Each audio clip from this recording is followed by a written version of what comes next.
E se a gente pudesse apertar um botão de reset no nosso cérebro? Parece coisa de filme, né? Mas hoje a gente vai mergulhar em como uma substância que vem da natureza está simplesmente revolucionando a psiquiatria. Se prepara porque essa é uma viagem daquelas pela nossa própria mente. Olha, essa é a pergunta de US$ 1 milhão, não é mesmo? Como é que uma coisinha tão pequena pode ter o poder de literalmente reescrever a narrativa que define uma pessoa? A resposta, por mais incrível que pareça, está na forma como o nosso cérebro constrói a nossa realidade. Primeiro, um recado importante. É bom esquecer um pouco daquele estigma do passado. O que a gente está vivendo agora é um verdadeiro renascimento da ciência. Substâncias que por muito tempo foram tabu, hoje estão na vanguarda dos estudos psiquiátricos. E olha, os resultados são de cair o queixo. E que ninguém se engane, isso não é moda passageira. A gente está falando das mentes mais brilhantes e das instituições mais respeitadas do planeta, mergulhadas em pesquisas muito sérias sobre o potencial dessas moléculas. É um volume de evidências que simplesmente não dá mais para ignorar. E para mostrar que o negócio é sério mesmo, já tem um país inteiro, a Austrália, que deu um passo gigantesco. Lá a psilocibina já foi aprovada para tratamentos psiquiátricos e inclusive com cobertura de plano de saúde. Isso não é só uma mudancinha, gente, é uma verdadeira revolução na saúde mental. Tá, mas qual é o segredo por trás dessa transformação toda? Chegou a hora de a gente conhecer de perto a molécula que está no centro de tudo isso. Uma substância com uma conexão, surpreendente com a química do nosso cérebro. Então, a psilocibina vem de um cogumelo, muito parecido com o jeito que vários dos nossos antibióticos mais importantes vêm de fungos. É a natureza trabalhando. E dentro do nosso corpo, ela se transforma em psilocina, que é a forma ativa. E é aí que a mágica, ou melhor, a ciência, começa a acontecer. E aqui está o detalhe mais fascinante de todos. A psilocina é quase uma cópia carbono da nossa serotonina. Pensa nela como uma chave mestra, uma chave quase perfeita para a fechadura do nosso cérebro que regula o humor, a percepção, tudo.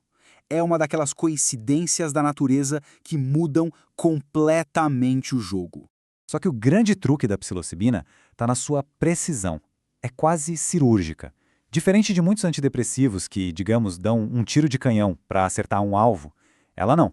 Ela tem um alvo bem específico, o receptor de serotonina 2A. E é essa especificidade que destrava esses efeitos tão profundos e transformadores. Agora a gente chega no coração do mistério. Onde exatamente essa molécula vai atuar? Bom, a resposta leva a gente para um conceito que saiu direto dos livros de psicologia e foi parar dentro dos laboratórios de neurociência. O tal do ego. Parece ficção científica, eu sei, mas o ego, que antes era só uma ideia, uma abstração, hoje é algo que a gente consegue ver. Com a tecnologia de ressonância magnética, os cientistas podem literalmente assistir, em tempo real, a psilocibina diminuindo o volume daquela parte do cérebro que corresponde ao nosso eu. E esse é o nome técnico do nosso ego cerebral, rede de modo padrão, ou DMN, para facilitar. Pensa nela como se fosse o sistema operacional da nossa mente, sabe? Um conjunto de áreas que está sempre ligado, ali em segundo plano, definindo quem a gente é e como a gente enxerga o mundo.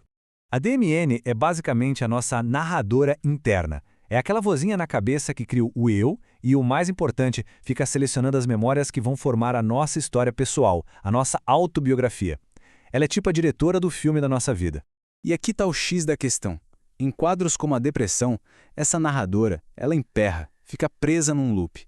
A DMN começa a filtrar a nossa história de um jeito que só mostra cenas que confirmam a narrativa de "eu sou uma pessoa deprimida" e ignora todo o resto.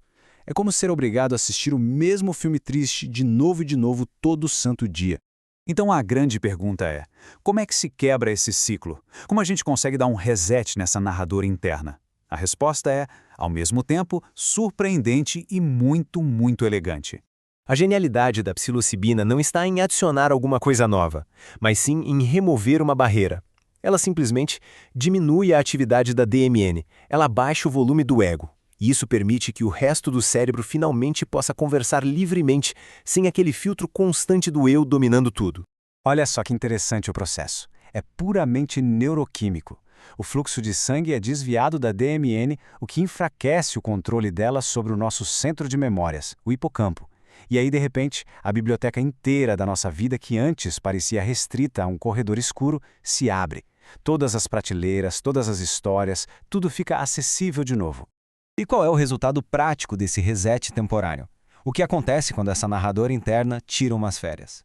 Bom, é aqui que a verdadeira mágica terapêutica acontece. Durante a experiência, a pessoa se reencontra com todas as suas outras versões. Ela se lembra que não é só a depressão. Ela é também atleta, é artista, é amiga, filha, que tem paixões, talentos e alegrias que talvez estivessem esquecidas. A autobiografia se expande ali, em tempo real. E essa citação resume tudo de forma perfeita. Quando a memória da depressão é colocada lado a lado com todas as outras experiências de vida, as boas, as neutras, as difíceis, ela perde a força, perde o poder. Ela se torna apenas um capítulo, e não o livro inteiro.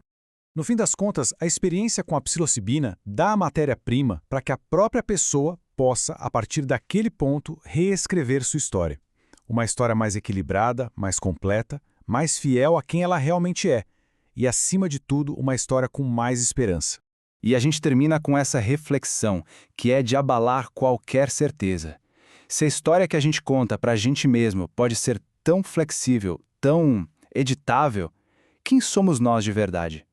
Talvez a resposta não seja uma identidade fixa, mas sim a nossa capacidade infinita de se curar e de se reinventar. Fica aí para a gente pensar.